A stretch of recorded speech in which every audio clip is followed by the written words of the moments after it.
People of color in the United States control over $5.6 trillion in buying power. That's with a T. That's insane. $5.6 trillion. Say it louder. We would be the third largest global economy, larger than any country in Europe, larger than any country in Latin America. And I bring this up because we are undermarketed to and underinvested in on a regular basis. So people would rather go open some emerging market halfway around the world versus focus on this market and this opportunity that's right here. We'll discuss race and how it plays a factor and how we didn't even talk about this topic because we were afraid. A Black Executive Perspective. Welcome to a Black Executive Perspective podcast, a safe space where we discuss all matters related to race, especially race in corporate America. I'm your host, TonyTidbit. And I'm your co-host, Chris P. Reed. As usual, we'd like to start off by giving a shout out to our partners at Code M Magazine. Code M Magazine, where the mission is saving the Black family by first saving the Black man. That is Code M Magazine's 2Ms.com. Code M Magazine, check them out. Yeah, definitely check them out. And today we want you to check out this because we're going to dive into the future of diversity in digital media regarding representation, ownership, and impact. Joining us is Sheila Marmon, CEO and founder of Mirror Digital, who sheds light on why diversity in media is essential, not just for brands, but for every consumer. Today, we'll explore how companies like Mirror Digital are amplifying diverse voices to ensure that they are seen, heard, and valued in today's media landscape. Before we get too deep into it, let me just give or introduce to some and reintroduce to others Sheila Marmon. She's a trailblazer in the digital media space with over 20 years of experience and a focus on amplifying multicultural and LGBTQIA+ audiences. As the founder and CEO of Mirror Digital, she partners with global brands to connect with the fast-growing consumer segments in the United States. Sheila's leadership and innovation, her vision, has earned her a recognition in such prestigious publications as Inc. Magazine's 500, 2 consecutive years in a row, Fast Company, the Financial Times, the Black Enterprise, and so on, right? Her work continues to shape a more inclusive media landscape while championing diversity and representation across the digital sphere. Sheila Marmon, welcome to a Black Executive Perspective podcast, madam. Thank you, Tony. Thank you, Chris. I am very excited to be here on Black Executive Perspective podcast. Thank you for having me. Absolutely. We're excited too. So before we get into this, why don't you just let us know kind of where you are right now, where you're residing, where your family is, things of that nature. Well, I am a native Los Angelina, so go Dodgers. I don't Go know if you guys saw Dodgers. the World Series Go last night. Dodgers. Exactly. Man. I stayed up late watching the game. So yeah, very exciting into the series. My family is here. My sister, my extended family is all throughout Southern California. So I'm a West Coast girl at heart, but I've spent quite a bit of time on the East Coast, but live in LA with my husband, Steve Hoyer. Awesome. Well, look, number one, congratulate the Dodgers because definitely well-deserved. They played a good series and we're excited that you're here. And the question that we have for you, I mean, you've, as Chris went through your bio, you've accomplished a lot and you've been on a lot of different platforms. You spoke a lot throughout the industry, thought leadership, the whole 9 yards. Why did you want to come on a Black Executive Perspective podcast to talk about this topic? I feel like there are certain conversations that we need to have among family and really get to the issues at hand. So I felt like this is the appropriate place to start that conversation and to really share it with our community so that we can take collective action. Well, we love family, right? And so at the end of the day, we're glad that we're part of your family. We're glad that you want to come on and talk about this topic. So you ready to talk about it, Sheila? I'm ready to talk about it. All right, let's talk about it. So before we get too deep into this, obviously based on the information that I was provided, say in 20 plus years. So you was in high school when you started this digital media journey. Yeah. And how did that manifest itself? What was that, a couple of years ago? Man, golly. So just let's go back to the beginning, and how did that manifest itself to resonate in something that you wanted to really dig into? So I grew up in South Central LA. and it's an under-resourced community. And I grew up in a vibrant community with lots of energy, lots of people who are incredibly creative and talented. And I always felt like the missing ingredient was that opportunity. And that was something that I didn't have the words for it. I didn't have the language for it when I was young, but really providing opportunity through jobs, through entrepreneurship, creating economic mobility. Those are all the things that I felt like that community so desperately needed. And the ability to tell our own stories. So, as an entrepreneur in digital media, it's both sides of those things. I'm a job creator. I have an amazing team of about 40 people across the nation. And then we are helping not only our team tell their stories, but a wide number of partners tell their stories as well. Wow, that is great. Go ahead, Chris. I'm gonna ask a tough question, because obviously you saw this and you saw yourself in this. And was it a situation where you were growing up, even without necessary representation, that you thought you could do this, or did you believe you would have to go and do this with someone else? Because as an entrepreneur, you have that inspiration that I can make an impact directly. So the question is, what made you think diversity could be inserted into this landscape? And then the other question is, what's different between a diverse perspective on this business aspect or a traditional perspective?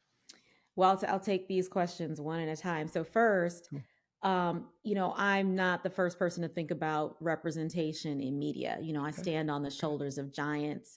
There are pioneers in publishing, in radio, that have really amplified diverse voices for a long time. You think of Radio One, now Urban One. You think of Ebony, Jet, Essence. So there's a long history of pioneers who have really wanted to provide a platform for Black folks to be able to tell their stories. And we see those same things in other communities, Univision, Telemundo. There are other platforms for other diverse communities to tell their stories as well. It's time to rethink your protein. Agilab's protein bars are crafted with high-quality protein, double the leucine, and enriched branched-chain amino acids, essential for optimal muscle recovery. Finally, a protein bar that works as hard as you do. So visit agilabs.com and use the code BEP to get 20% off. That's agilabs.com, promo code BEP. So I knew it could be done, and I had to figure out, what was my place. I didn't immediately jump into entrepreneurship. I had to learn. I had to figure out what was I excited about, what could I bring to the table, and I had to really build my toolkit. So to do that, I started out. I went to college. I went to business school. Coming out of business school, I said, "All right, I am going to go to Wall Street and become a media and technology banker." Now, that doesn't seem like a direct connection, but what that allowed me to do was understand the financial underpinnings of what made these businesses successful. I learned how to rip apart their balance sheets, their income statements, all of the things, so that I understood from the inside out what made a business model really work. So I did that for a couple of years, and then moved into an operating role at what was called Time Warner at the time. So there was a cable division, a magazine division, a specialty cable network division, and I was in the magazine division. And largest magazines in the world: People magazine, Time magazine, Sports Illustrated, InStyle, and it was like the hottest industry. Very profitable, high growth, really exciting, wonderful consumer brands. And I was finding my way, like, how do I inject diverse stories into this space? So there was one aspect of my work where I was helping to launch diverse platforms in that organization. Sports Illustrated Latino. I helped do the acquisition of Essence and bring that into that portfolio. Worked on People in Espanol, launched a fashion and beauty magazine for women of color. So really thinking, where do we give diverse voices a place and a home in this large publishing enterprise. I was also doing what we now call digital transformation. We didn't have that language back then, Right. but how does Sports Illustrated show up in the digital space? How does InStyle show up in the digital space? How does Time show up in the digital space? And what I realized in doing that work is that we were not thinking about how diverse consumers should be served or reached on digital platforms. And that was a light bulb. And that was the genesis of Mirror Digital. Wow. Wow. That is awesome. Number one, I got to give you a lot of credit. I want to go to the light bulb thing. You know, you grew up in South Central Los Angeles. Okay. And when people think of South Central Los Angeles, they're not thinking tech. They're not thinking digital. They're not thinking. So I love to hear, because obviously, you know, some people play chess, other people play checkers. I would love to hear, because I know you started this in high school. What influenced you? What went on? Because there's a lot of things that you think about in South Central LA as a Yeah. Black person. Let's just be fair here, right? Right. And then from there to make a leap to, you know, work in the digital ecosystem and to go to business school, and then to have that light bulb go out and say, hey, we need to have more diverse voices when it comes to brands and stuff to that nature. Tell me how you got there from South Central. What did inspired you at that 14, 10, 15 years old that said, hey, I want to start? You probably didn't know, but maybe you did, but I would love to hear that. Well, I'm really glad you asked, because there is this saying that, no one succeeds alone. And that is certainly the case with me. And a large part of my journey and my story is an organization called A Better Chance.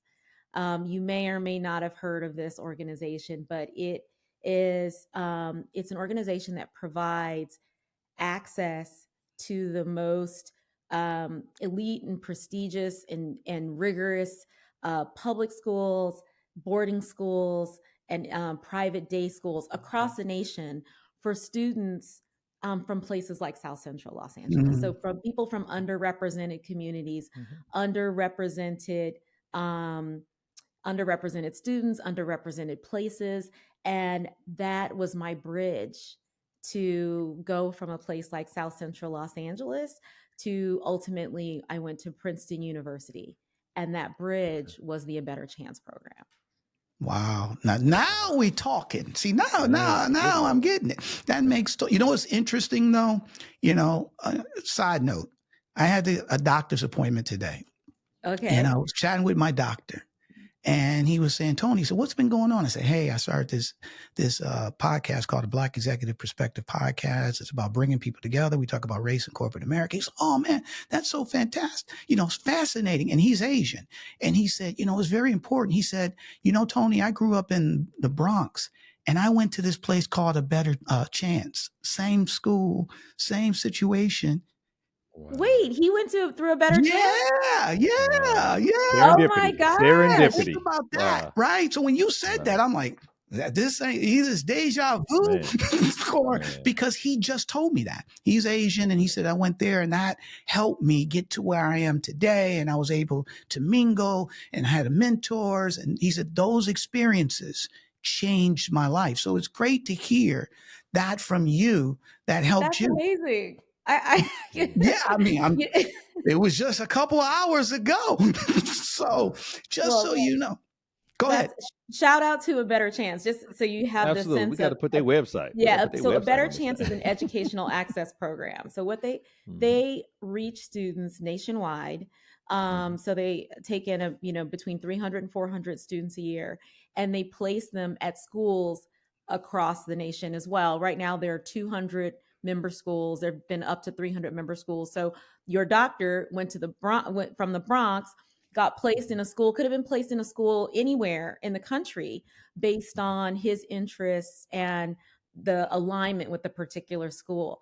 But it gives you that extra preparation, that extra enrichment, that extra support that will take you from the Bronx from the South Side of Chicago, from the Third Ward, from South Central. It'll We take got to me throw from all Detroit those in there now. places, We got to right? throw Detroit in Yeah, there, right? yeah, All right. all of it. So let me ask you this though. So that is great. Now let's jettison ahead because I really appreciate you giving us that background. So in your view, and you talked a little bit about the light bulb, but more importantly, why should diversity in media matter to everyone, not just those directly affected? Because that's really the key here. So throw us some knowledge on that. Yeah, it's really about diversity of perspective. And that is the critical thing that we want to preserve and that we want to cultivate. People walk in their own shoes. And so there's often a perspective you might have where you have blinders on to what's happening to another group or people in a different place. And what diversity in media provides, it facilitates conversation among different individuals that come from different places that have a different perspective, and it allows all sorts of folks to access that information. You Right. have a more profound understanding. You have a more well-rounded understanding. You have a more balanced understanding. So therein lies the nugget of why diverse voices and diverse platforms and diverse perspectives are so important. Wow, that's awesome. Look, that makes total sense. We had somebody on our show, B. Frank, who's a founder. I know B. Frank. You know B? Yeah. Oh my God. Look, just let the audience know we didn't get together and chat about this prior, right? From a better chance to be frank. This is just telling you the chemistry is working out fine. But yeah, B came on the show and she talked about representation in media. And she gave an example when she was working, I forget what television show or what production house. And they had some type of product that cured pimples for teenagers, or acne, I should say, right? And at the end of the day, I can't remember it 100%, but she spoke about how this was supposed to be a product for Black people of color, but there was nobody in the room that came from that community. And so they were trying to develop a TV spot, right? And Bree is trying to tell them, hey, look, guess what? You ain't got to go way out. Black people get pimples too. You could, but they just didn't listen. So talk a little bit about, you talk about different perspectives, but talk a little bit about how brands, how they are missing out in terms of not having, not just actors, but having diverse voices in the room when they come up with their concepts and stuff to that nature. Absolutely. So, my professional journey, I was in the publishing business, the magazine publishing business, the digital publishing business. But if you are in the publishing business, you are actually in the advertising business, because that is how you fund your enterprise. And that's the business model that supports it. So those brands that you referenced, Tony, are so important. And when they don't understand that you need people of color in the room to help you form your view of talking to people of color, they often don't think about the fact that you need media platforms that target and that are owned and that are operated by people of color. So it kind of goes hand in hand.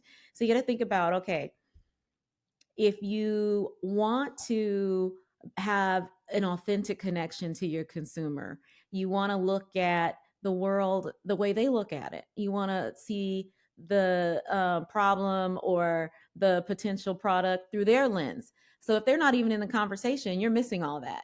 So Right. That's the first problem as a brand. And then where are you going to put that creative? Where are you going to put that ad? Where are you going to put that commercial to reach those people? You may be in the totally wrong place because you don't have a fulsome understanding of where people are going to really consume their media, where they're really going to get information.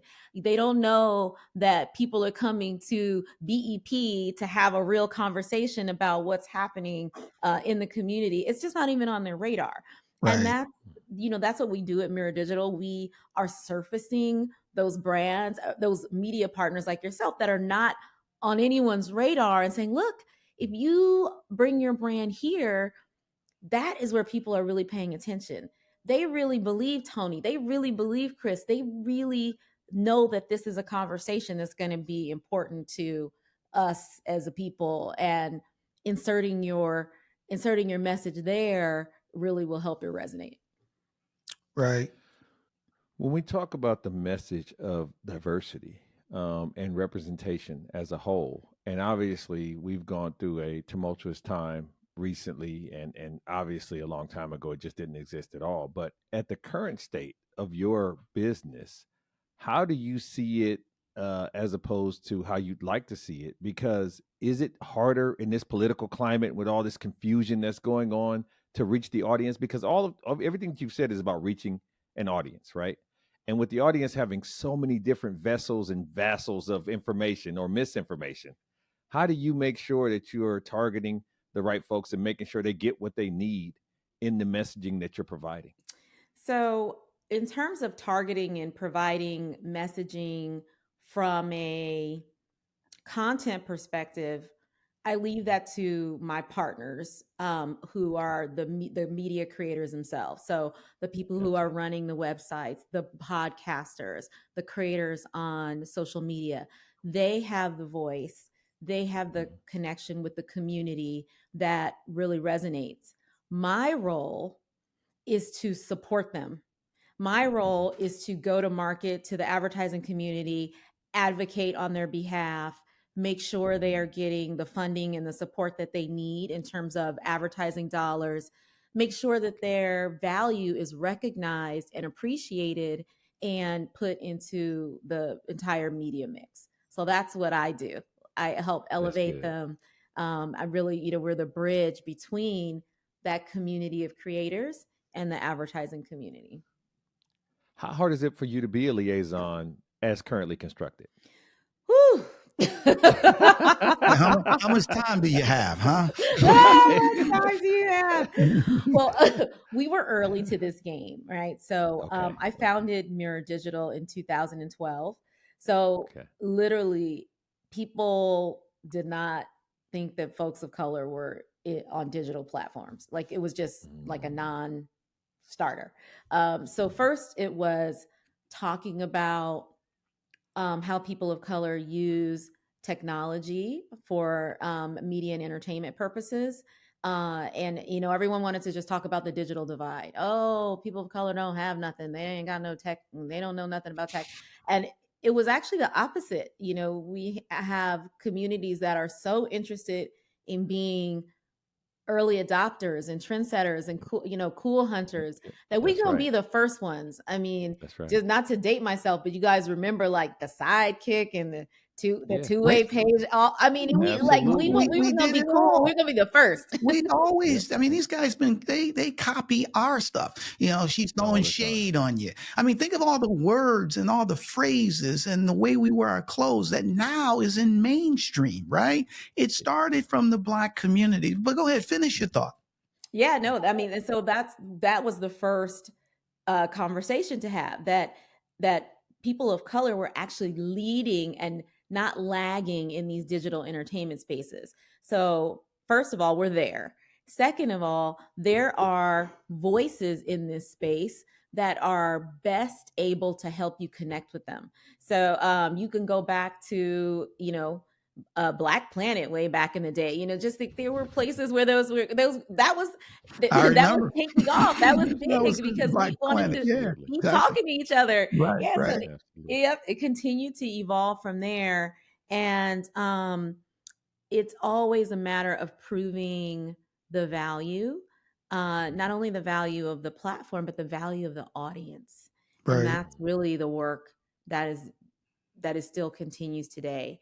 So just to throw some stats that are really important, people of color in the United States control over $5.6 trillion in buying power. That's with a T. That's insane. $5.6 trillion. Say it louder. We would be the third largest global economy, larger than any country in Europe, larger than any country in Latin America. And I bring this up because we are undermarketed to and underinvested in on a regular basis. So people would rather go open some emerging market halfway around the world versus focus on this market and this opportunity that's right here. So that's one thing. And Black folks, we're over $1 trillion on our own. So huge financial opportunity, and also the fastest growing segment in the United States. So if you want to grow your business in the US and you're not talking to people of color, you are missing the boat. And Right. that is the point that I'm talking about every single day, every single night, every single week. And Mirror Digital is a key vehicle to help brands do that, to reach audiences where they live, where they actually have trust in the media properties, where they feel like it's a conversation among family and people can really be themselves. That is what we're focused on helping our brand partners integrate into and become a part of, to help them accelerate the growth of their businesses. Wow. I What mean, is the hardest sale and the greatest pushback you receive? Because you so eloquently put it to numbers, and usually numbers don't lie, right? And so it should be a slam dunk at this point, but it seems as if by your side, it's still an exhaustive effort for you yeah, I to mean, make people get it through their thick yeah, skulls, right? because to Chris's point, and me and my partner, we definitely always on the same wavelength, because that was the thing I want to ask. This seems like common sense. Okay. It seems common sense is, you know what? If we're making a product for people of color, wouldn't it make sense to have some people of color that helps put it together? Common sense says, well, you know what? These people will probably be interested in buying this. Common sense says that, hey, they're not in the Stone Age. They've been trendsetters from the get-go. So if anybody's involved in the beginning, it's people of color. I mean, so those things, and yes, Chris, you hit the stats, which is just eye-opening, and it showcases that. But these things seem like common sense. So why, to Chris's point, is there still pushback? Because at the end of the day, they would benefit tremendously by being thought-provoking, by, you know, basically working through these things where they could tap into that $5 trillion. Yeah. It's like my grandmother used to say, common sense ain't that common. Yeah, it ain't common. Yeah. So true. So true. So I think that when you look at these large brands and the partners that support them, it's easy to get into a workflow where you do the same thing over and over again. And from their perspective, they're thinking like, oh, well, if it ain't broke, don't fix it. Right. But these brands are looking at a challenge of growth. That is the biggest challenge facing them. How do they drive growth and how do they drive profitability? So you have to implement change. It's just hard to steer these large organizations into a new direction. And I'm not defending them, but you know, this is the feedback loop we get. Like, okay, well, this is difficult, and or we don't have a DEI budget right now, or we don't have an African American budget right now. So not recognizing that we should be the budget, you know, like not some little budget on the side, but we should be the budget, because that is what's going to be driving the growth of your organization. Wow. Let me say this. Obviously, a cruise ship captain and a speedboat captain have a different level of strategy in mind. Do you feel like you're getting into spaces with these cruise ship companies, these big companies, right, that are hard to turn or hard to change, where they're at least looking at the horizon ahead and making moves to put themselves in position eventually to make these pivots? Or do you still feel like they are just kind of not getting, you know, the message that you're resonating? You know, so there is a wide range of variability on that among our corporate clients, because some get it and they have sprung into action, and there are teams and, you know, a mandate from the top down to be thinking about communities as inclusive, and making sure you have all the different ethnic and racial segments as part of that, and thinking about diversity on a number of different lenses. So when we work with companies like that, we look and say, okay, well, where are we starting from? Oh, okay, they get it. So these are the types of solutions we're going to work with them on, and we're more advanced and we're more sophisticated with what we can do. And then there are some clients who are just dipping their toe in the water. They don't have the language. There's a lot of fear. It's like we know we have to do something, but we don't know what it is. And so with those clients, we meet them where they are, and it's a whole different set of solutions and a different conversation. So it's important to think about, okay, we have clients who are on a wide spectrum. How do we first understand where they are and then meet them where they are to try and move everybody along at the pace that they're prepared to go? Right. I could spend all day on this point because, I shake my head because at the end of the day, I remember, I've been in the advertising industry almost 30 years. I remember I was going to this function. I belonged to this organization called AWNY, Advertising Women of New York. Okay. And this was in 2002, 2003, maybe 2004, but it was around this time. And I was at an AWNY event. There's probably 1,000 people in the event. And they had several different publishers from major magazines. Maybe it was Good Housekeeping.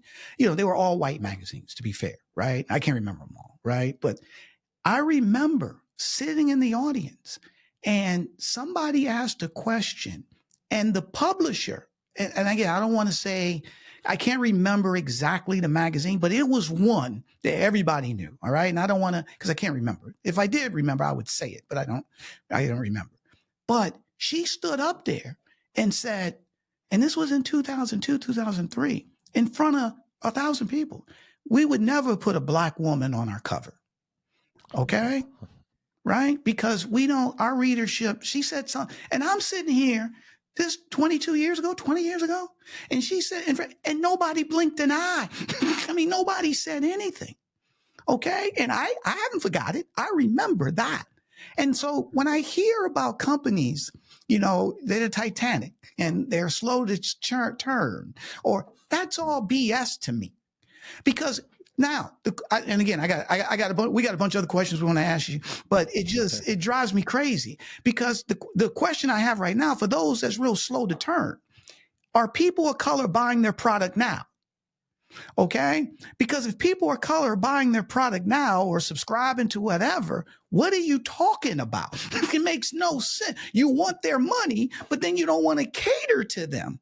Okay. Now, if people of color are not buying your product, then I can see saying, I don't know, or we don't know how to deal with this because you're not getting that money. But when you're getting money from a group, okay, and then you still don't want to turn the ship or double down on it or get the right people in the room or listen to, Sheila, the CEO of Mere Digital, and saying, hey, this is how you can reach them. This is what you should do. And you're like, well, we'll see. That to me, that just means you don't want to do it.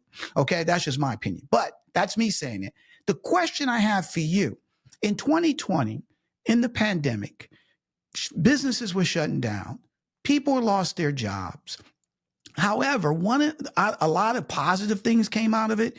And one of it is entrepreneurs started evolving. A lot of people started their own business. Okay. I'm tired of corporate. I want to do my own thing. Right. So when it comes to, creators and publishers and people in digital, in industry, why is it particularly important for them to own their own stuff and own their own narrative?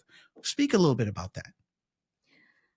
Wow, that's such an important question, because when you own your own platform and you own your own narrative, your voice can truly be your voice. Because what we find, if you are at any sort of publication, a traditional magazine, a digital publication, there are editors. And those editors who are in charge of what the voice will be may or may not look like you and may or may not have the same perspective. So what will ultimately end up being published on that platform might not really be true to what the creator wanted to say, or it might be tweaked or watered down or or revised a little bit based on some other agenda. And I don't know if I can go here or not, but you can edit me out if I can't. But you No, see go, that very go. clearly with the current presidential race. Correct. Yep. Go And ahead. we Say it like it saw is. major publications decide to do a U-turn and not endorse a candidate for president, because even though the communities and the supporters and the subscribers would have expected a certain conversation and support and analysis, people who owned these platforms may not have agreed. So that is a really stark example that we just got, kind of hit upside the head with recently. But this happens to a larger or smaller degree over and over again. So having a platform where you are connected to your community, where you have control of connecting with them, touching them, talking to them, all of those things are really important. And just one thing I'll add on that, because it's not just about, okay, do I have my own page on social media? Or do I have my own handle on a social media platform? Even if you don't have an editor on those platforms, what you do have is an algorithm. Right. And those algorithms decide which voices fall and which voices rise. So you could have a community of tens of thousands of people and send out a message that your community never, ever even sees, So true. because the algorithm has decided that it's not going out to them.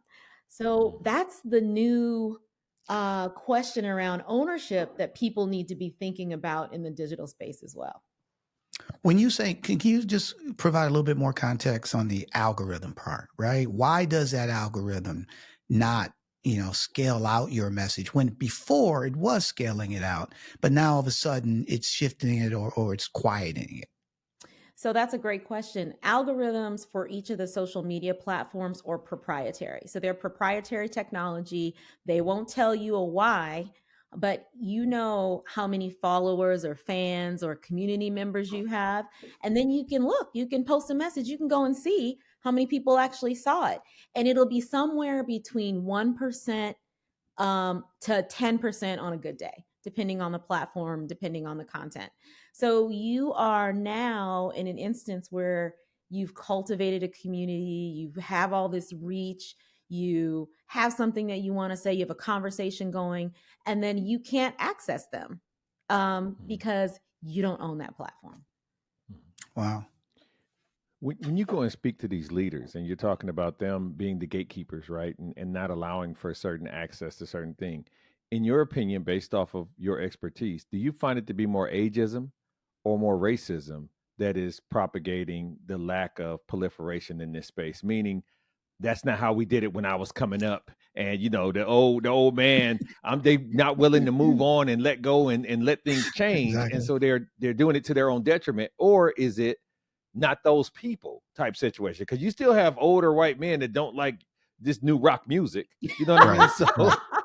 No, but that's true. So which one is it more often? Is it ageism, or to be fair to the situation, is it ageism or racism more often than not? It's sixes of one and half dozen of the other, in the sense of it I depends on who you're talking to.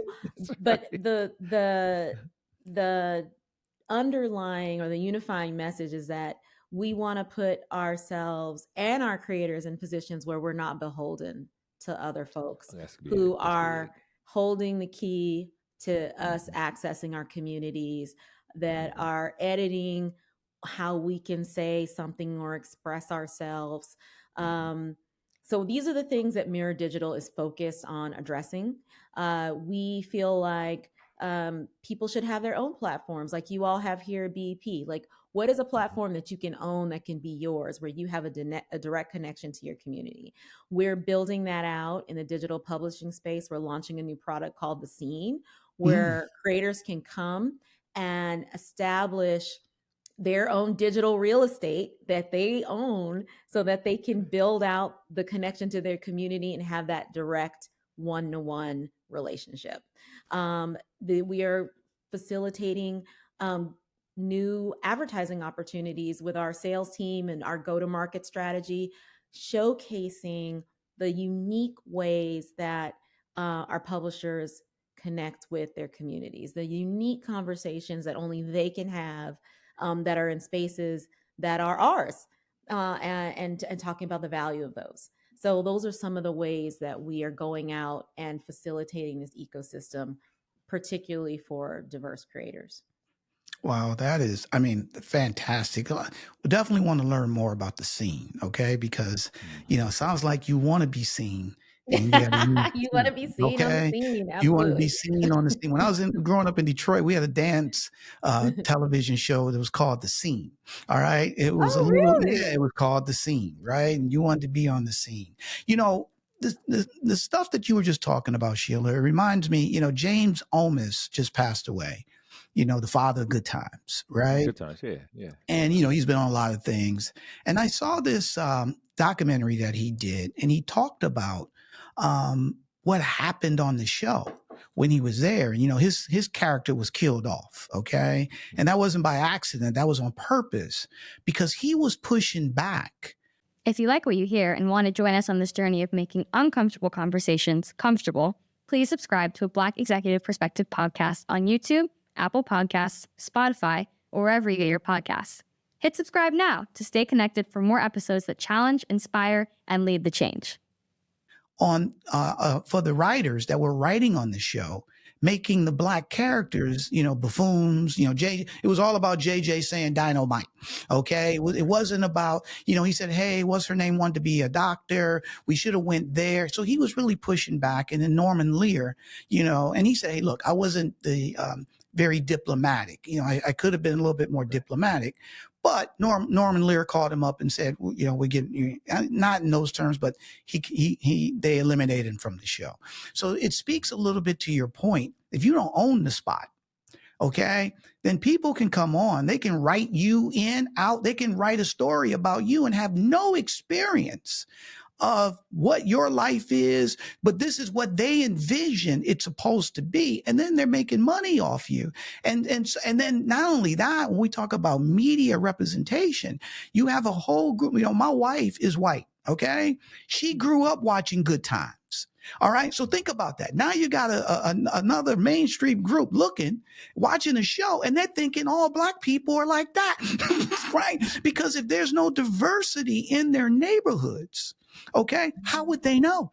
Okay. So those things are important. My question that I have is, one of the fears or one of the things, the blockages that we have when we think of starting our own business, that is tough to do, that it's hard to do. I don't know if I can do it. I think I could be like Sheila. I probably could hire Mirror Digital. They can probably help me. But you know what? There's just too many barriers for me to do this. I might as well just stay here and keep working. Talk a little bit to the audience on, how easy it is for them to go ahead and start their business and be a change in that digital ecosystem. Yeah, so I think the answer is somewhere in the middle, because it's not so easy to start your business. And entrepreneurship is not for everyone, granted. But for people who have a passion for starting a business or have an idea that they think is unique, there are specific challenges that people of color often face, which are around access to capital. We know that we don't often have that aunt or uncle who could write that first check to get us, seed money to get started. We know that only 1% to 2% of venture capital goes to Black entrepreneurs. We know that Black businesses are less likely to be approved for a business loan. So that is an ecosystem where we are consistently faced with capital constraints, including me. That was my experience. I wasn't Yep. able, Yep. my business model is traditionally a venture funded model. Got it. I Got could it. not raise venture, Yep. Yep. even Yep. with a resume that looked very venture appropriate. So Right. it was a challenge, a huge challenge. And so I don't want to diminish that. It's not just like I woke up and I put on my cape and then now I have a big business. It was Mhm. long days and long nights. And so what Mhm. I would say for folks who want to start a business is think about how you can be more efficient with some of the tools that we now have in the technology space. So there are lots of very low cost tools for you to be able to dip your toe in the water as an entrepreneur, as a side hustle, or just to do while you're testing and make sure your product is something that people want, that your business is viable. So I think that there are lower barriers to entry to starting a business, but know that it is not going to be a situation of an overnight success, that it's always going to take longer. It's always going to cost you more. It's always going to be Yeah. a longer haul than you might have expected. So that's been my experience. Mirror Digital is about to be 13 years old in January, Mhm. and we're just starting to really get public recognition. And everyone's like, oh, wow, this is so great. You guys are an overnight success. And again, going back to another one of those things that you hear all the time, it takes 10 years to be an overnight success because we've Right. been doing the work. We were a pioneer. We created Right. this space. And slowly but surely, we've been building up the client contacts, uh, community connectivity, the industry recognition that has made us become a leader, but that didn't happen overnight. Let me ask you a professional, personal question for young entrepreneurs, because Absolutely. you mentioned the venture capitalist and you mentioned the investment, right? And what a lot of people don't know who don't have understanding of how these things work is there's so many businesses that made it that wasn't the first foray for that owner. They got in and failed once, failed twice, failed 4 or 5 times, and kept chomping at the bit and kept getting extended opportunities until one of them finally hit. How much pressure did you feel with your company to hit a home run first time at bat? Because I think I that for didn't hit us, a home run first time at okay, bat. good. Yeah, So okay, Mirror Digital good. is my second company. There you go, baby. Yep. I launched my first company in 2008. It was a partner, Okay, 50-50 okay, partnership. okay. And there's so many lessons learned from that. Yeah, My that's good. partner and I, we did not have the same vision. We didn't Yep. have the same kind of uh, path to scale. We Mhm. didn't have agreement on a lot of fundamental things that we should have been aligned on before we launched the company together. Mhm. So Mhm. that was my first company, and it was an epic Mhm. failure. Mhm. But from that, I learned, I pivoted, I switched up my business model, and I launched Mirror Digital. And here we are, 13 years later. Well, That's big, and I think that's big for our audience because I think that that's something that I hear a lot from Black folks that who want to do something. They feel so much pressure that if I take this money or if I raise this capital, it's all on me and it's one and done, and they end up driving themselves mentally into the ground trying to make sure that they do it perfect as opposed to just doing a good job, learning lessons, and then being able to expand and expound on that in the next iteration of greatness. So I appreciate you sharing that. I think that's absolutely right, Chris. Like, you know, the enemy of good is perfect. So That's right. Yeah. let's get it done. Let's get it done well, That's right. and not waste time searching for perfection. well, and That's right. and and speaking of that, a follow up question to that. Knowing that you went through a lot, this was your second business, and there's a lot of trials and tribulations, ups and downs, days where it's great, next day is like, why did I do this? But what kept you going? That's real. Tony, sounds like you've been there.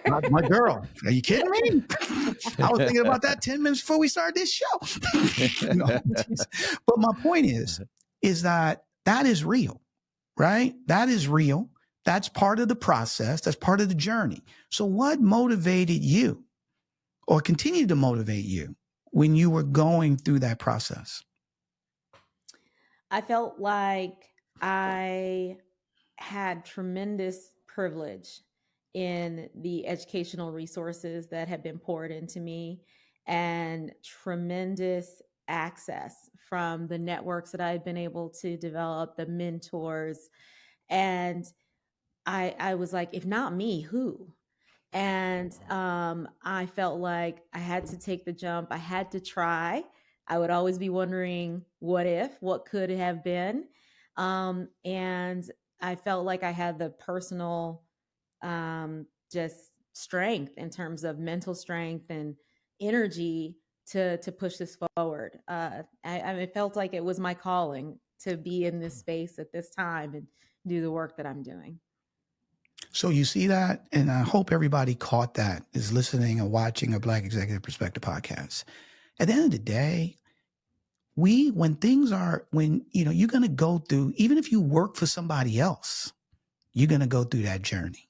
You're going to have those days like, did I take the right job?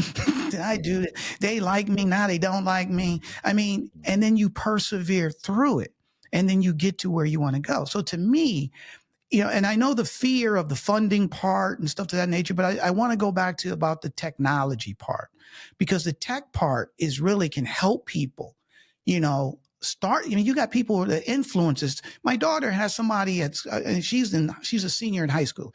She's got a friend of hers, I should say, and this guy, makes about 20K a month.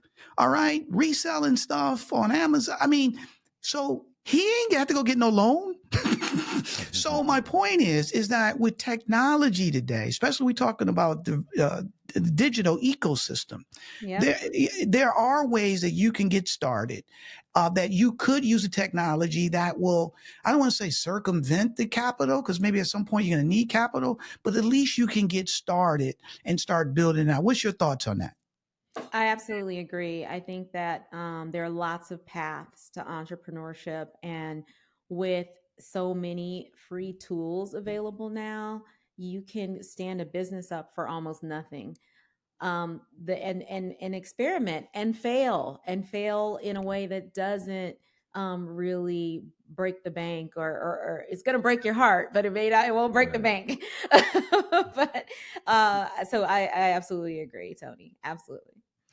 Okay. So look, the final question I have for you, you talked a lot about what Mirror Digital does, how you and your team are helping clients diversify in the digital space, build out their brands, be able to reach target audiences, which sounds fantastic.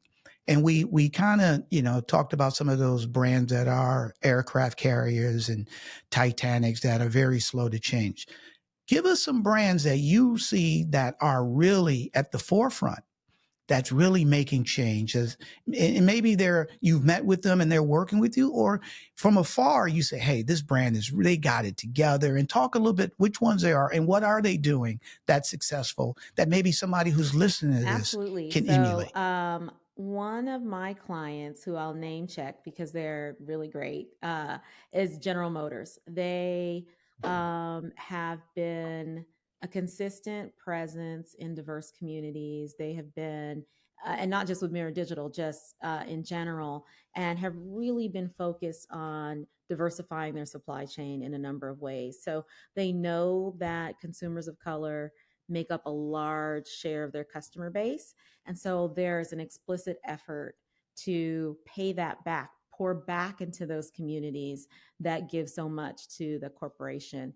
And I've had the opportunity to work with leadership there and really kind of understand their go-to-market strategy so that Mirror Digital can be an effective media partner for them, helping them reach Black audiences, Asian audiences, Latina audiences. So it really is across the spectrum that, Mirror Digital has capabilities in all of those lanes. And they don't look at me and just say, oh, you're Black, so you do the Black stuff. They see that our team is broad in terms of ethnic and racial representation. deep knowledge, deep knowledge in all of these verticals, and we've been able to do some standout work for them. So I'll shout them out as somebody that's really walking the walk, not just talking the talk, and it's been great working with them. That is awesome. That is awesome. Chris, did you have somebody? No, that was it's good to know that such a reputable and long-standing kind of Dow Industrial type company is being able to come into the to the AM, so to speak, right? So it's just a big deal. And look, they're a Titanic. Okay, they're an aircraft carrier. Okay, they've been able to turn left and turn right, so it can be done, right? And you talked about from the top, they are committed to it. They see that these groups are spending money, buying their, so let's invest in them.